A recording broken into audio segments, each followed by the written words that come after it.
So because of the length of this piece, it didn't feel appropriate for me to put it into the service. And I also thought I didn't want it to be kind of just one-sided. I'm not prepared for a big discussion or anything, but I really felt that, can you work with my mic? I really felt that this was an experience of insight for me, and I've done an awful lot of inner work, I'm sure you have too, and that maybe there was an opportunity for just some learning and healing for us. So it is in that context that I'm sharing what I'm going to share with you. So here we go. Dear Reverend Wendy, the day before your message on courage, our former President Trump was injured in an assassination attempt. Regardless of your political persuasion, you had a wonderful opportunity to reflect on the courage of our former president. You mentioned, and rightly so, King and Gandhi, but why not Trump? As a minister, you play a huge role in influencing the division in our country, but you missed a great opportunity to let us know that regardless of our political persuasion, we need to love and mend our differences. And in light of the recent events, our former president showed a tremendous amount of courage. Do you have the courage to set aside your political leanings and those of your congregants and share the truth of courage demonstrated by Trump on a very dark day? We need to heal. You missed an opportunity to help our country heal. Thanks for considering these words, David. A few hours later, my email to David. Dear David, I don't believe I know you, nor are you in the Unity Center's database as a member or friend, but you make a valid point. It never actually occurred to me to mention the former president in the context of my talk. I agree with you 100% that we need to do what we can to heal the divide in our country. I'm not sure how similar our approaches to that end would be. Thank you for sharing your perspective, Reverend Wendy Craig-Purcell. I had no idea what kind of response I would get, or if I would get a response. Dear Rev Wendy, your reply brings tears to my eyes. Your honest and sincere reply resonates with the love of spirit and the spirit of love. I won't be in your database, but I have enjoyed your YouTube teachings for about 2 years. I follow your teachings weekly and look so forward to the love with which you present your messages. Politically, I am a supporter of Trump, but I don't ever think we need to bring partisan politics to the pulpit. The message of oneness, love, and divine unity far surpass partisan politics. Our differences must be respected, but as you so articulate often, we are all essentially divine expressions of Source. That point can be made from the pulpit without referencing partisan politics. Our country desperately needs healing over our differences which have degenerated into hatred. I still am in tears over your loving reply. Thank you. May you continue to be blessed as you bless others. David. This is over a course of almost the week now.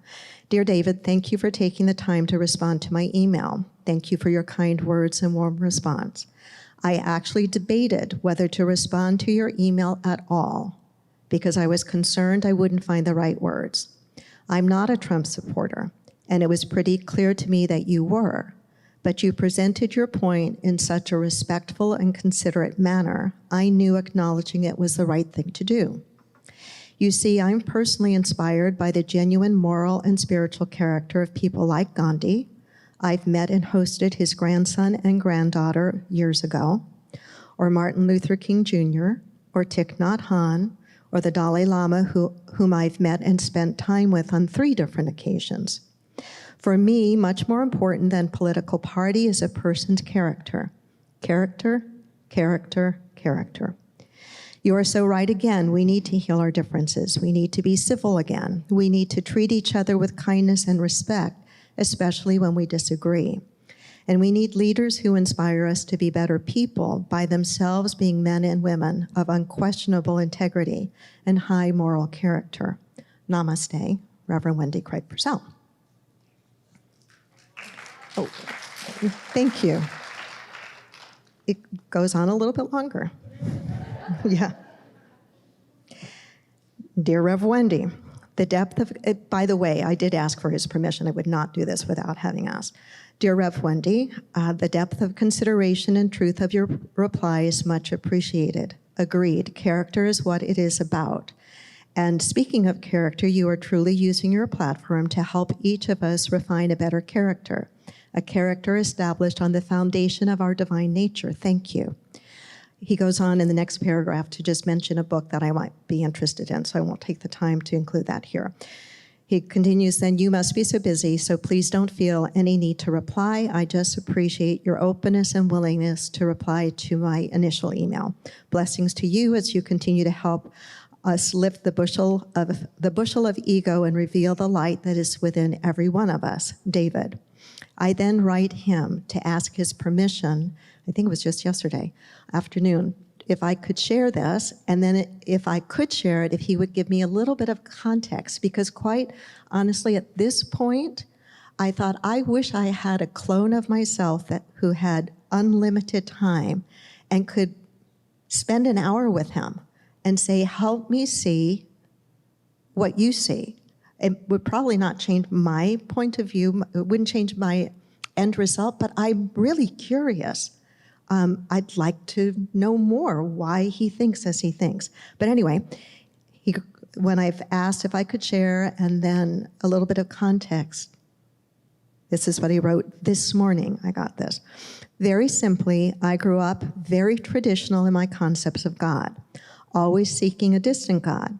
I eventually found myself so caged in doctrine, I left the church and became atheist or agnostic at best. Today, I feel that God is very much simply in me, a part of me, and the search is only from within.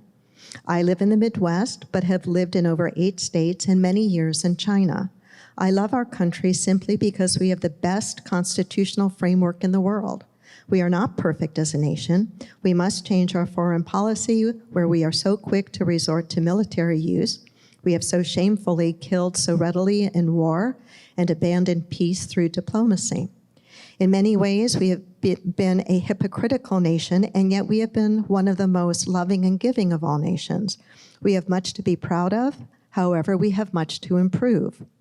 Many years ago, I was a conservative minister and have since turned almost 180 degrees in how I see God and my devotion to truth. The Bible used to be my one instruction manual, and I saw it as infallible.